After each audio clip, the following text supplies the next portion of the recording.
Hello students, so this is the sixth video of memory system.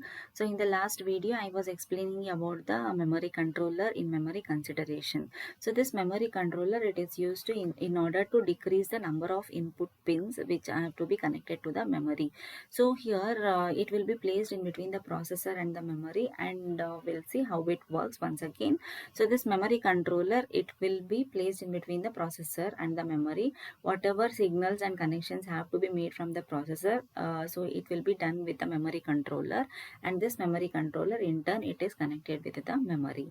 So first, so address and what type of operation, whether it is read or write operation, and that request signal and also clock signal, because it is a synchronous transfer. So all this data has to be transferred from processor to the memory controller. So this memory controller, it multiplexes the values. So if a 21 bit address is being sent, then 32-bit data has to be read or written at a time. So for that, multiplexing has to be done. So here the data will be cells will be arranged, or it will be multiplexed. So we need row and column address for each, and once the row and column address has been identified, RAS and CAS have to be activated. So this will be activated based on the row address and the column address. So after that, read or write operation also will be checked whether read or write operation is being asked by the processor, and also that particular chip selection also has to be made. So once all this has been done, then the directly transfer of data will be taking place from memory to the processor without involving memory controller.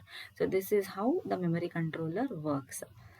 So next is RAM bus memory. So this RAM bus, it means a random access memory bus. So here the usage of wide bus is expensive. So inside the memory, whatever data is being transferred, we are going to make use of this RAM bus. The usage of the wide bus is expensive. RAM bus developed the implementation of narrow bus. RAM bus technology is a fast signaling method used to transfer information between the chips. The signal consists of much smaller voltage swings around a reference voltage. That is, the reference voltage is denoted by RF. Um, Vref. The reference voltage is about 2 volts. The two logical values are represented by 0.3 volt swings and above and below Vref.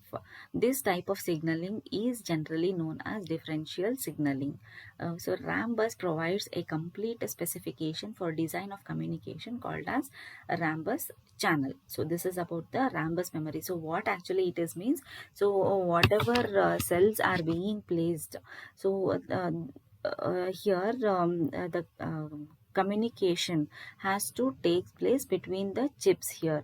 So these cells will be arranged in the form of chips. So if you want to transfer any information between the chips, then this RAM bus will be used. So here it will be consisting of the small voltage swings called as reference voltage. So if the value is above that threshold value, then one will be selected in that particular bit. If it is below, then 0 will be selected. So this is how we are going to introduce the voltage within the chips of the memory, the dynamic memory. So this is about the random bus channel. So next, moving to different parts of different thing of memory. So till now we have seen about the random access memory. So now we will be seeing in detail about the read only memories. So read only memories, as the name itself suggests, it is only for reading. No alterations or no changes can be made over these memories. So here we'll see in detail what actually it is.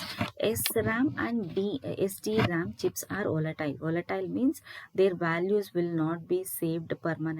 It will be available only when the power is the power supply is there. It will be losing the contents when the power supply will be off. Many applications need memory devices to retain contents after the power is turned off. So for example, computer is turned on, the operating system must be loaded from the disk into the memory. Store instructions which would load the OS from the disk. Need to store these instructions so that they will not be lost after the power is turned off. So here, in order to store all this operating system and all, we need some disk which has been stored in the memory in the computer system itself. So in that disk, what we are going to store means we are going to store the instructions which would load the OS from the disk whenever the computer is turned on. So we need to store them, store these instructions so that it will not be lost after the power is turned off. So we need to store this instruction in a non-volatile memory. Non-volatile memory means which will not be erased easily once the power is switched on. So non-volatile memory is read as in the same manner as volatile memory. Okay, so read operation, it will be same as we are doing in RAM, but it only differs in write operation. So separate writing process is needed to place the information in this memory. Normal operation involves only reading of data. So this type of memory is called as read-only memory. So read-only memory, what it does, data are written into a ROM when it is manufactured. So in read-only memory, the data will be written in the ROM whenever it is manufactured. Programmable read-only memory. So what it is means, allows the data to be loaded by a user. Process of inserting the data is irreversible. So once it has been inserted, it cannot be retrieved back. Storing information specific to a user in a ROM is expensive. Providing programmable capability to a user may be better. So erasable programmable read-only memory is a third type of memory, random read-only memory. So what is this? Well, see, stored data to be erased and new data to be loaded. So we can perform this operation here. We can erase the stored data and we can insert the new data. Flexibility useful during the development phase of the digital systems. So during the development phase of the digital systems, we can make use of this erasable programmable read-only memory in order to try with the different inventions which are being made over the digital system.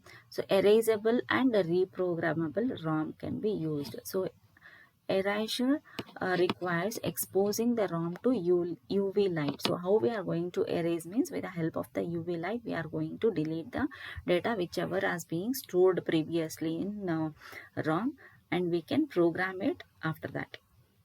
So next type of read-only memory is electrically erasable programmable read-only memory. So in the previous one, we came to know that by using UV light, we will be able to erase. To erase the contents of the EPROMs, they have to be exposed to UV light, physically removed from the circuit. EEPROMs, the contents can be stored and erased electrically. So electrical techniques will be used in order to store and erase the data. Next type of read-only memories is flash memory. So here it has similar approach to EEPROM, that is electrically erasable programmable read-only memory. So read the contents of a single cell but write the contents of the entire blocks of the cell. Flash devices have greater density, higher capacity and low storage cost per bit. Power consumption of flash memory is very low, making it attractive for use in the equipment that is battery driven. Single flash chips are not sufficiently large, so large memory modules are implemented using flash cards and flash drive. So here different types of memories we have seen. So we have seen read-only memory, programmable read-only memory, erasable programmable read-only memory, electrically erasable programmable read-only memory, and flash memories. So these are the different read-only memories. So read-only memories means, as the name itself suggests, only we can read the contents of that memory part. We cannot erase or we cannot manipulate it. So in order to do that, we have again special type of read-only memories where we can erase the old content and insert the new content by using the UV light, or we can electrically erase also. So this is about the read-only memories. So next part is speed, size and cost. So a big challenge in design of a computer system is to provide a sufficiently large large memory with a reasonable speed at an affordable cost. So static RAM, very fast but expensive, because a basic SRAM cells has a complex circuit, making it impossible to pack a large number of cells onto a single chip. So dynamic RAM, simpler basic